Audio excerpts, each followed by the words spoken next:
अस्सलाम वालेकुम। आज हम बात करेंगे क्रोमोसोम्स की कि क्रोमोसोम्स क्या होते हैं और इनका काम क्या होता है। तो सबसे पहले हम बात करते हैं डीएनए की। तो डीएनए डबल स्ट्रैंडेड स्ट्रक्चर होता है जो कि हिस्टोन प्रोटीन्स के अराउंड कोइल किया हुआ होता है। 60% हिस्टोन प्रोटीन और डीएनए 40% मिलकर बनाते हैं chromosome. Chromatin thread cell division के दौरान थिक हो जाते हैं और थिक होने के बाद इन्हें हम लोग क्रोमोसोम्स कहते हैं। क्रोमोसोम बेसिकली क्रोमा का मतलब होता है कोई भी कलर और सोमा का मतलब होता है बॉडी। तो क्रोमोसोम का मतलब है कोई भी कलरफुल बॉडी, लेकिन हकीकत में ये कोई कलरफुल बॉडी नहीं है। ये नाम पहली मर्तबा वाल्टर फ्लेमिंग ने दिया था 1882 में। क्रोमोसोम्स को हम इस तरीके से डिस्क्राइब कर सकते हैं कि ये थ्रेड लाइक स्ट्रक्चर है जो कि न्यूक्लियस के अंदर प्रेजेंट है और इसमें genetic material heredity character gene की फॉर्म में होते हैं। क्रोमोसोम्स दो थ्रेड कोइल किए हुए होते हैं जो कि एक सेंटर से जुड़े होते हैं जिसे हम सेंट्रोमियर कहते हैं। थिन थ्रेड को हम लोग क्रोमैटिन कहते हैं। ये क्रोमोसोम सेल डिवीजन के दौरान थिक हो जाते हैं जिन्हें हम फिर क्रोमोसोम्स कहते हैं, लेकिन जब ये थिन होते हैं तो इन्हें हम क्रोमैटिन कहते हैं। हम कह सकते हैं कि क्रोमोसोम एक नेकलेस की तरह होता है और इसके ऊपर जो जीन्स होती हैं वो मोतियों की तरह लगा हुआ होता है और जीन्स के अंदर हमारा हेरिडिटरी मटेरियल होता है, यानी कि हम अपने पेरेंट्स जैसे लगते हैं। तो वो जो इन्फॉर्मेशन होती है वो जीन्स में होती है और जीन्स क्रोमोसोम्स के ऊपर मौजूद होती है। क्रोमोसोम्स को हम सिर्फ सेल डिवीजन के दौरान देख सकते हैं, वैसे क्रोमोसोम्स नज़र नहीं आते। पतले धागे की तरह कॉम्प्लेक्स स्ट्रक्चर बनाते हैं जो कि हिस्टोन प्रोटीन के अराउंड कोइल किए हुए होते हैं। सेल डिवीजन होने से पहले क्रोमैटिन जो है वो थिक होना शुरू हो जाते हैं और क्रोमोसोम्स में कन्वर्ट हो जाते हैं। हर जानदार में क्रोमोसोम्स पार्टिकुलर होते हैं, जैसे हमारे ह्यूमन बींग्स में 46 क्रोमोसोम्स होते हैं और 23 पेयर होता है।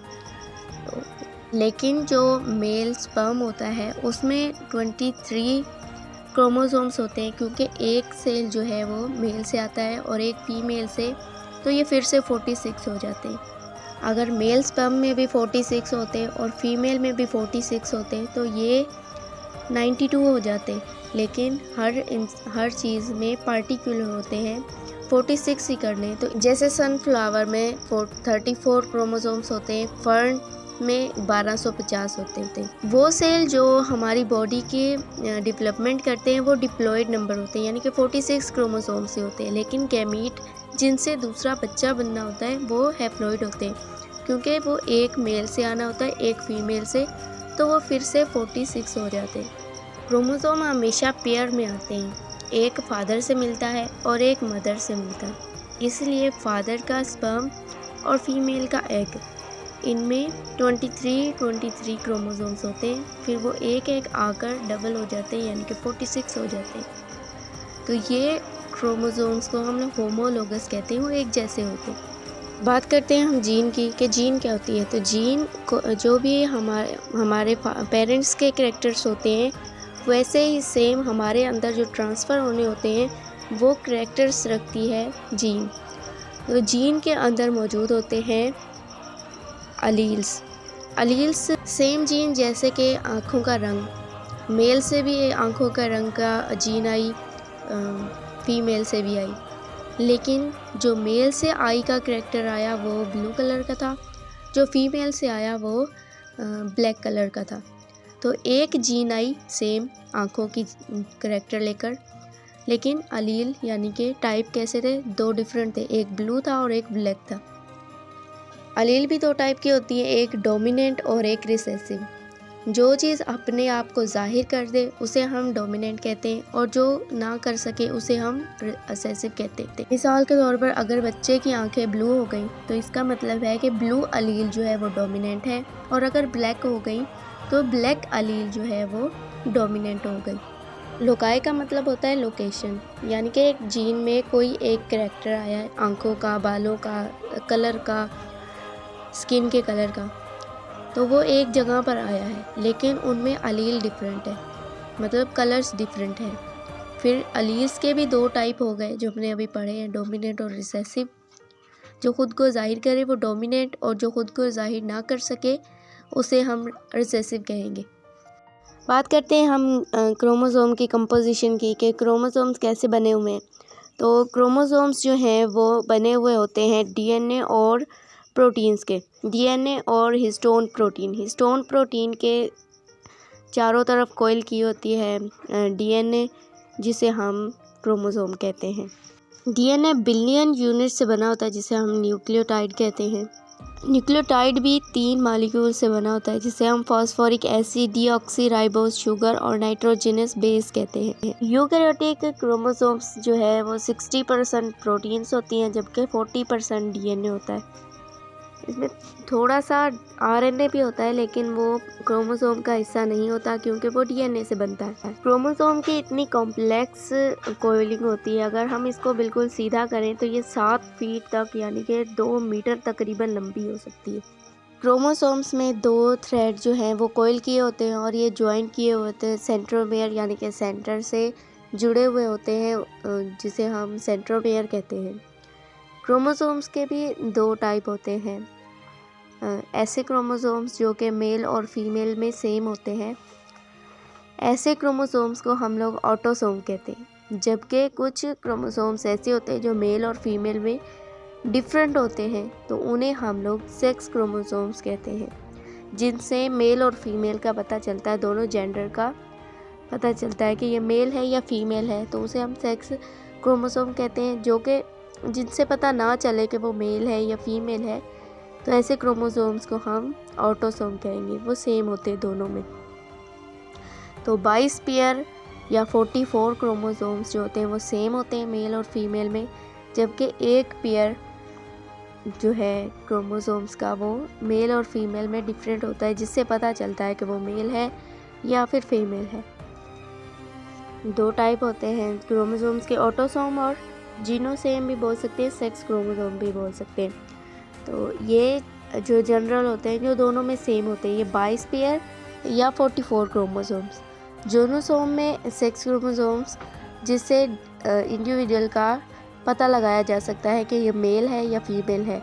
मेल होगा तो उसका लास्ट क्रोमोसोम X और Y होगा, जिससे पता चलेगा कि वो मेल है। अगर XX क्रोमोसोम हो तो हम जान जाएंगे कि ये फीमेल है। अब हम बात करते हैं कि क्रोमोसोम्स ज़रूरी क्यों हैं। अगर क्रोमोसोम्स ना हो तो क्या होगा। तो क्रोमोसोम एक मॉलिक्यूल है जो डीएनए और हिस्टोन प्रोटीन से मिलकर बनता है। क्रोमोसोम्स की वजह से जो है कोई भी सेल रिकग्नाइज़ करता है अपने डीएनए को। क्या आपने कभी नोटिस किया है कि आपके काफ़ी फीचर्स जो हैं वो आपके माँ बाप जैसे होते हैं, आपके वालिदैन से मिलते जुलते हैं, तो वो किस वजह से होते हैं? वो क्रोमोसोम्स की वजह से होते हैं। क्रोमोसोम्स ट्रांसफ़र करते हैं जनरेशन से जनरेशन में हेरिडिटरी करैक्टर्स, आपके मिलते जुलते करैक्टर्स आपके बच्चों में ट्रांसफ़र होते हैं क्रोमोसोम की वजह। अब हम बात करते हैं कि सेल डिवाइड कैसे होता है। तो उसके 3 फेज़ होते हैं, जिसे हम इंटरफेज़ कहते हैं। सबसे पहले G1 फेज़। G1 फेज़ में सेल तकरीबन 60 से 50% रहता है। इसी में ये सिग्नल रिसीव करता है कि सेल को डिवाइड होना है। इसके अलावा इसी के अंदर डीएनए की सिंगल मॉलिक्यूल बनता है। इसके अंदर फॉर्मेशन होती है एंजाइम्स की, आरएनए प्रोटीन्स की, और सेल ग्रोथ होती है। यहीं पे कभी कभी सेल G0 फेज़ में चला जाता है, जहाँ पे थोड़ी देर के लिए इनएक्टिव हो जाता है। जब फिर सिग्नल मिलते हैं तो ये S फेज़ स्टार्ट कर देता है। S फेज़ तकरीबन 25% होता है। इसके अंदर जो डीएनए बना होता है उसकी रेप्लिकेशन होती है, यानी कि वो डबल होता है। इसके अलावा क्रोमोसोम भी यहाँ पे बनते हैं। यहाँ पर जो कुछ भी बना था G1 फेज़ में वो यहाँ पर मैच्योर होता है, उसकी डबलिंग होती है, यानी कि वो रेप्लिकेट होता है, वो खुद को प्रिपेयर करता है। S फेज़ से फिर जो है G2 फेज़ स्टार्ट होता है। G2 फेज़ के अंदर जो क्रोमोसोम बना था वो रेप्लिकेट होता है, यानी कि उसकी डुप्लीकेशन होती है, वो 2 सिस्टर क्रोमोसोम में बनता है और फिर वो रेप्लिकेट होकर एक सेंटर से जुड़ते हैं, जिसे हम सेंट्रोमेयर कहते हैं। और यहाँ से क्रोमोसोम कंप्लीट होने के बाद माइटोसिस का प्रोसेस स्टार्ट होता है। माइटोसिस के अंदर फिर वो जो क्रोमोसोम सेपरेट होता है और 2 डॉटर सेल में डिवाइड होकर एक नया सेल बनाता है। अब हम एक समरी में पढ़ लेते हैं कि अभी तक हमने क्या पढ़ा इंटरफेस में। तो क्रोमोसोम एक धागा जो है वो अपीयर होता है इंटरफेस के अंदर, जो कि क्रोमोसोम बनता है। उस क्रोमोसोम की जो थ्रेड लाइक होता है उसकी एस फेज़ के अंदर रेप्लिकेशन होती है, और रेप्लिकेशन के दौरान क्रोमोसोम 2 सिस्टर क्रोमेटिड में रेप्लिकेट हो जाता है, जो सेंटर से जुड़ा होता है, जिसे हम सेंट्रोमियर कहते हैं। दोनों सिस्टर क्रोमोसोम एक जैसे होते हैं, उनके अंदर डीएनए सेम होता है, इसलिए उन्हें हम सिस्टर क्रोमेटिड कहते हैं। जब माइटोसिस स्टार्ट होने लगती है, यानी कि जब सेल डिवाइड होने लगता है, तब सिस्टर क्रोमेटिड जो होते हैं, जो थ्रेड होते हैं, वो हाईली कंडेंस होने लगते हैं, यानी कि गाढ़े होने लगते हैं, और यही टाइम है जब हम क्रोमोसोम को सही से देख सकते हैं सेल के अंदर, वैसे वो नज़र नहीं आता। जब माइटोसिस कंप्लीट हो जाती है तो वो जो क्रोमेटिड सिस्टर्स दोनों एक दूसरे से जुड़े हुए होते हैं वो अलग हो जाते हैं, फिर से अलग अलग थ्रेड बन जाता है। वो जो उनकी रेप्लिकेशन होती है सेंट्रोमियर के साथ जुड़कर जो कॉइल होते हैं वो फिर से अनरेप्लिकेट हो जाते हैं, उनकी कॉइलिंग ख़त्म हो जाती है, अलग अलग थ्रेड में कन्वर्ट हो जाते हैं। क्रोमोसोम्स 2 थ्रेड से मिलकर बनता है। उन 2 थ्रेड का जो डीएनए होता है वो सेम होता है, उनके अंदर सेम इन्फॉर्मेशन होती है, इसलिए उन्हें सिस्टर क्रोमेटिड कहते हैं, जो कि सेंट्रोमियर से अटैच होते हैं। सिस्टर क्रोमेटिड सेपरेट होते हैं जब माइटोसिस कंप्लीट होती है, जिसे क्रोमोसोम